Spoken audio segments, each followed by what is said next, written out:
Tonight, a dog stuffed in a suitcase and left for dead gets a second chance. Her luck, obviously, she struck the jackpot when they found her. The abandoned puppy is touching hearts across the city with offers to adopt her pouring in. Plus, attention commuters, a new report says the air you're breathing underground may not be the cleanest. And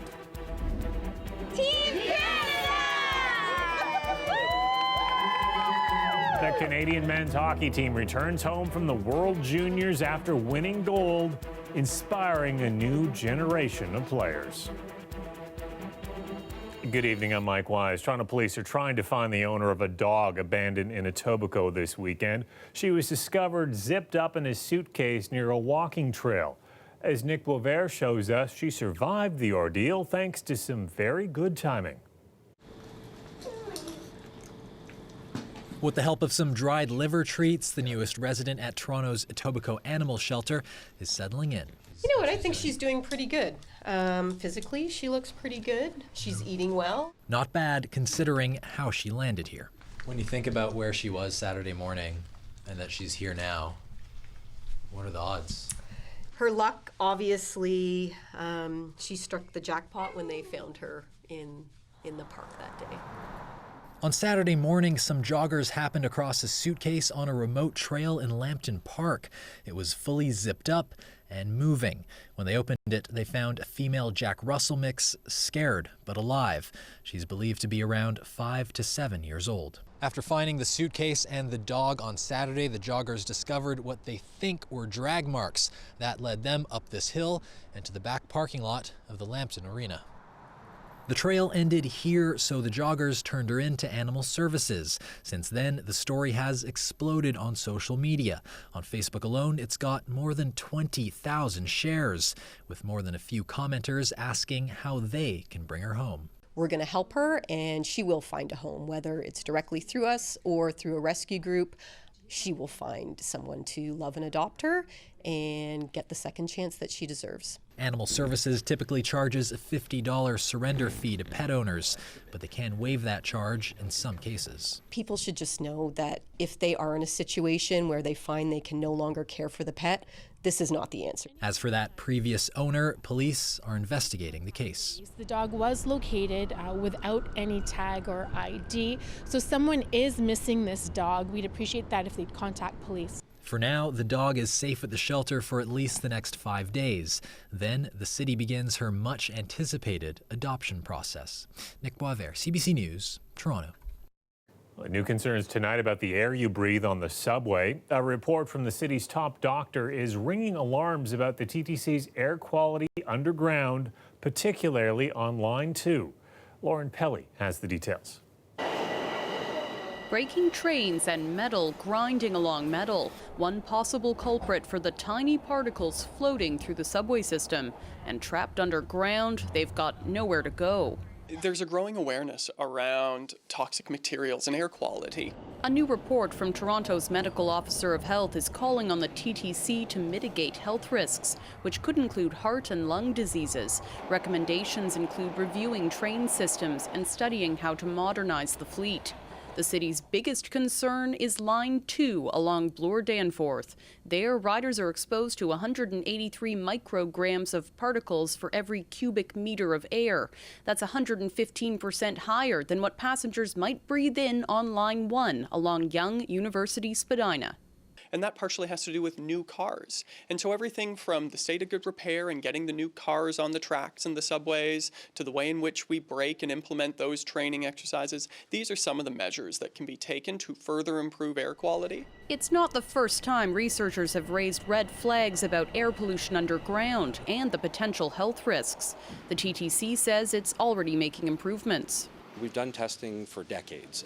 Now officials say more frequent testing could be needed, along with research into whether new train systems are officially a safer option. We know we're well below, in fact, the occupational health limits in the province of Ontario. So, that's good news. But riders have mixed opinions on how efforts are working at different stations.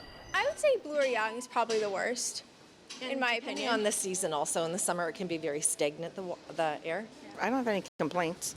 I think I would notice it too, because I do have a bit of asthma, so I probably would be sensitive. One of the downtown ones, like St. Patrick or Union, they're usually not as good.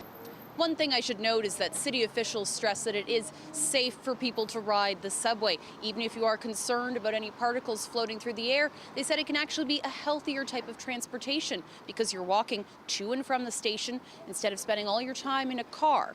Now, what is concerning for the union representing thousands of TTC staff is these are the people who are spending much more of their time underground and could be exposed to any potential health risks for longer. Lauren Pelly, CBC News, Toronto. Well, the City of Toronto is warning people living in the Rosedale Valley Ravine tonight that they've got to pack their things and go. As of 8 tomorrow morning, crews will start dismantling a tent city there. Officials saying the encampments that were set up are dangerous. But those who live there say it beats staying in a shelter. I don't want to be around 30, 40 guys my age who I don't drink, so it's dealing with people who are drinking and whatnot. The bed bugs there are incredible. Anti-poverty advocates held a news conference this morning criticizing the city's plans, saying the city needs to do more outreach and fewer street evictions. Mayor Tory, though, is standing behind the decision and asking for help from other levels of government. We are pressing the other governments to help us with supportive housing, which is a big part of the answer for a number of these people who have special challenges in their lives. But the bottom line as well is we can't have people, it's not safe, it's not appropriate to have them living in encampments in the city. The city announced the sweep last month, providing the people living there 15 days notice to relocate. It says shelter space has been specifically allocated for the people who will be displaced. Well, if you've ever looked at the wall of condos by the Rogers Centre and wondered where the kids who live there go to school, wonder no more. After years of anticipation, 2 new elementary schools that serve City Place finally opened their doors.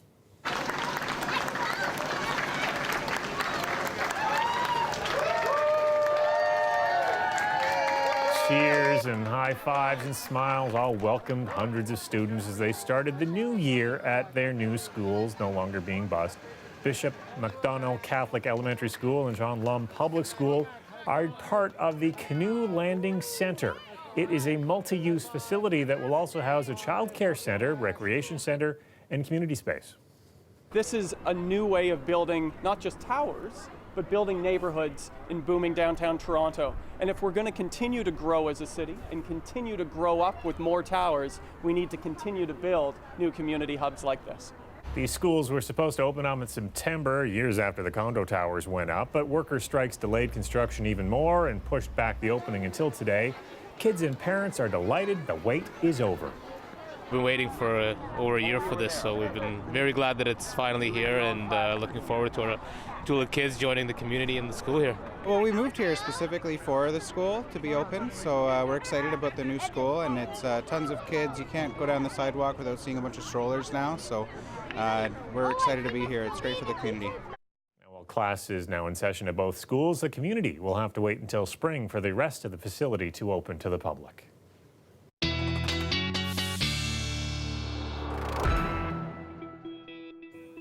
Colette Kennedy joins us tonight with a first look at the weather forecast. So you've got some watches and warnings to tell us about.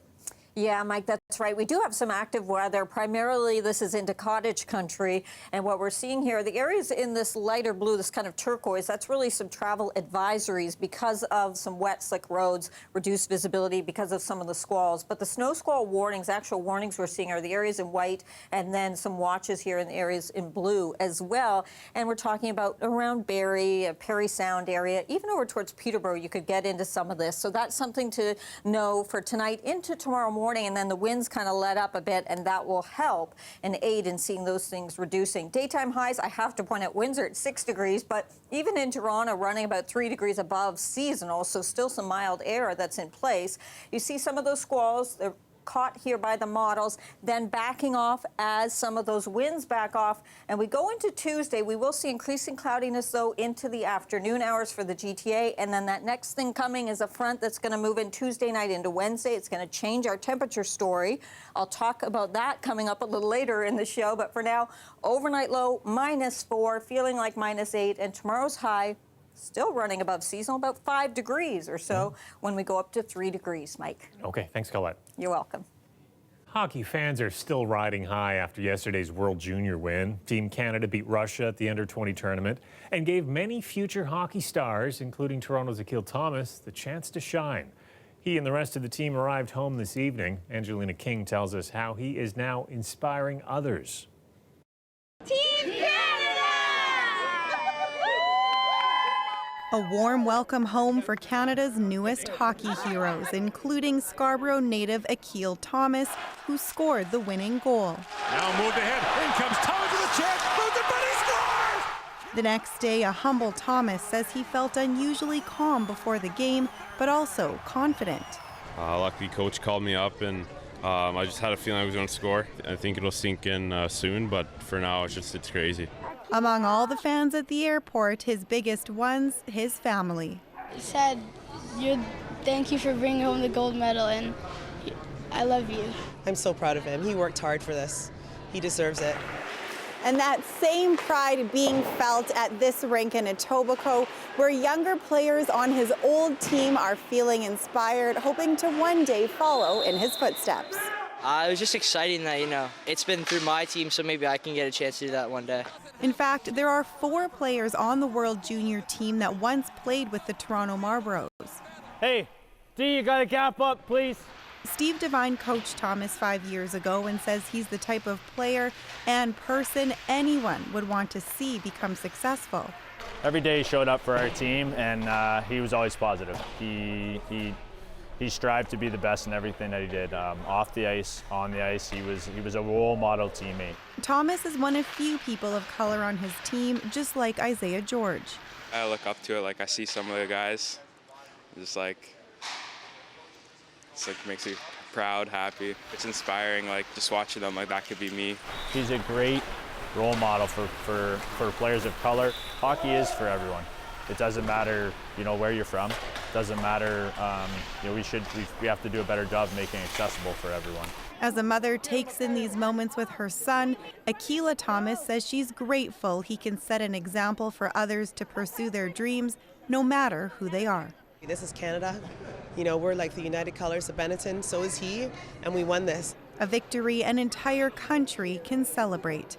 Angelina King, CBC News, Toronto. I feel angry, really angry, because they lied to me. A group of students from China and their parents say they are trying to recoup thousands of dollars from a family of homestay providers for not delivering the level of service they promised. We'll have that exclusive story after the break.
There will be a public funeral this Saturday for Diane Ford. The matriarch of the Ford family passed away yesterday after battling cancer. The 85-year-old was surrounded by family and friends in Etobicoke at the time of her death. Now, her support for her sons was regularly evident during Rob Ford's time in office as Toronto mayor and, of course, at his brother Doug campaigned as premier. She hosted the very popular annual Ford Fest barbecue in their backyard for several years. Her family is holding the funeral this Saturday at the Toronto Congress Centre. Well, several Chinese international students say a pair of homestay providers on opposite sides of the country are taking advantage of teenagers who, like them, moved to Canada for high school. CBC has spoken to half a dozen families in China who allege a mother-daughter duo lied about living conditions. And when the students moved out early, the landlords refused to provide a refund. Lisa Xing has the exclusive story. This house looks like any other in this quiet North York neighborhood. But some of the families of international students who've lived here say looks can be deceiving. The homeowner, Fiona Liu, runs a homestay hosting Chinese teens who've come to Toronto to study. Several parents of those students are accusing her of taking advantage of them, including the mother of Angel An. The 15-year-old moved here from Beijing to attend high school in the fall of 2018. Li Mei says she told Liu she didn't want her daughter living with boys. She didn't want dogs in the house either because her daughter's allergic. Li showed CBC News the contract with the homeowner which stipulated no pets. She says Liu also agreed there'd be no boys. But a month after Angel started school, a male student moved in and the host brought home 2 dogs. Li says her daughter's allergies flared up and says Angel quit from the stress and moved back to China 4 months before her rental contract was up. Li says she really regrets choosing that homestay. CBC News spoke with 6 other families who had similar experiences with Liu and her daughter, Tiff Lei, who hosted international students at this house in Burnaby, BC. She gave us all expired some food. Oswald Lee says he lived with Lei for 6 months before moving out. She was enjoying her some kind of like steaks or something like apat with her husband. He and other students who lived in the home told CBC News they were sent photos of the nutritious food they would be provided, but the meals they were actually served were leftovers or bad quality. The director of a settlement agency in China who helped Li find a place in Burnaby says several of the students he placed with Fiona Liu and her daughter were told the home was a 5 to 15-minute walk from their schools. When they arrived, they found out that walk was more than an hour. I feel angry, really angry, because they lied to me. And right now, the students is really, really young, and they lied to them. On multiple occasions, I've tried to get in contact with the homeowners, including Fiona, who lives in this house here. I've called, I've texted, left messages, as well as emails, but no response. So today, we're going to try and see if anyone's home. No one answers, but we caught up with a student who said one of her roommates has run into issues. Every homestay, every chamber should have a room, but his room was covered by a carpet. There's no door. There's no door. On another occasion, a man students say is Liu's husband refused to identify himself nor confirm whether Liu or any international students lived there. But when asked about the quality of the food, he said, "There's no way you can eat seafood every day." All the students CBC Toronto spoke with moved out early because of the conditions. They say the mother-daughter hosts did not honor their promises or contracts. The families have demanded some of their rent and deposits back, totaling more than $40,000, but have yet to receive any refund. Lisa Xing, CBC News, Toronto.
The weather update is brought to you by Train, the most reliable heating and cooling brand. It's hard to stop a train.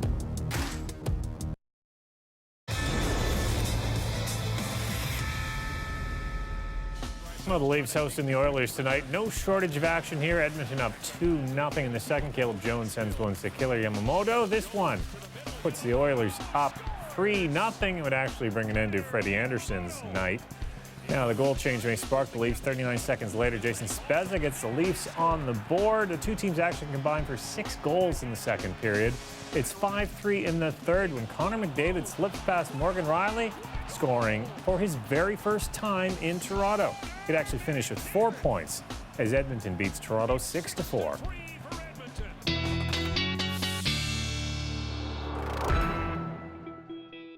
Kellogg Kennedy's back with their extended forecast. Windy and chilly overnight, but a big change in store for tomorrow night.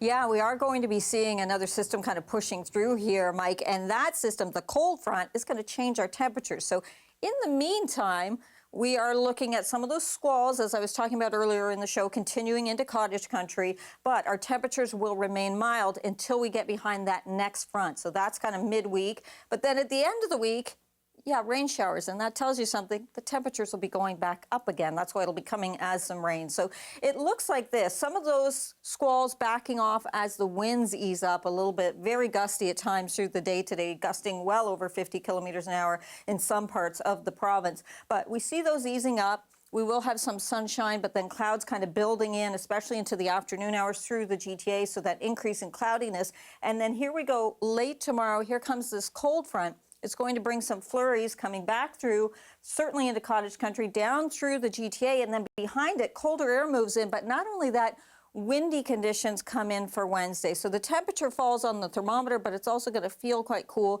because it's going to be a blustery day. So that's kind of midweek, and then we start to change again. But snowfall accumulations we're looking at between some of the squalls and then going into what happens on Wednesday with that front. You can see that 5, 6, maybe even 8 centimeters up into cottage country. Overnight tonight, it looks like this for southwestern Ontario after a very mild day today. Your low for Windsor is -3, feeling like -7. Headed to 4 degrees, increase in cloudiness too, and that cold front will be on your doorstep as you go into the evening hours. -4 are lows for the GTA with the exception of St. Catharines, -3. Not a ton of cloud cover in the overnight hours, but then clouds increasing for tomorrow afternoon and those highs right there around 3 degrees. There's the colder air that moves in for Wednesday. So -3 with some cloud cover. Also, we'll be dealing with some of that flurry activity into the city. Have a look at the temperature though. Wednesday into Thursday, so that -11, that's kind of the core of the colder air that's going to move in, closer to seasonal, just a little bit below. Thursday -2, still some cloud cover, and then Thursday night, the next system approaches, probably a little bit of a mix. The winds shift direction. Friday pushes the temperature up to 8 degrees. It changes any of that mix over to some rain, but we're still looking at some rain and then eventually turning into a mix again for Saturday. So some wet conditions, Mike, it looks like, as we go into next weekend. But it's only Monday, hey? Yeah, wet conditions, but look at that swing in temperatures in just a couple days. Yeah, that's right. Up to 8 on Friday. Boy, Thanks, oh boy. Thanks a lot, Colette. You're welcome. Well, here's a modern-day version of Rock Carrier's classic story, The Sweater. Meet Jacob. He is the only Maple Leafs fan in his family in Mascouche, Quebec. That's just outside Montreal. Now, for his 8th birthday, he wanted a cake with a Maple Leafs logo, just like the one he had in previous years. The local bakery, though, deep in Habs country, wasn't familiar with the logo, so they Googled it. And when the family picked up the cake, well, it was the wrong Maple Leaf logo. Jacob refused to eat it, and once word got out on Facebook, Maple Leaf Foods, whose logo it is, contacted the family, offering to treat them to a Leafs game, along with some Maple Leafs cold cuts that perhaps Jacob will find more appetizing.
A Windsor couple has spent the past few years documenting a special backyard visitor. 3 years ago, they witnessed some blue jays disturbing a family of owls, so they made the owls a birdhouse. Months later, a female moved in and hasn't left yet, and they found ways to keep close tabs on their feathered friends. We do see people that post beautiful pictures of all kinds of lovely owls and lovely wildlife with fancy equipment, and we just have a telescope and an iPhone. And they say that setup lets them get some up-close and personal shots of the owl as she raised and trains 4 owlets. And the family posts the pictures online and say if the mother owl continues to stay, they expect to document another life cycle this year. I love that. As you can imagine, with the last name Wise, my family has always had an affinity for owls. Well, tomorrow is the season premiere of Schitt's Creek, the final season for that show. And tomorrow on Q, Tom Power is going to be speaking with a super fan of the show who has organized a convention known as ShitCon. Of course, what do extreme fans of the show call themselves? Shitheads. Can't believe I just got away with saying that on TV. You can hear Tom Power say it on radio tomorrow at 10 a.m. I'll see you back here tomorrow night at 11 if the CRTC doesn't say anything. Good night.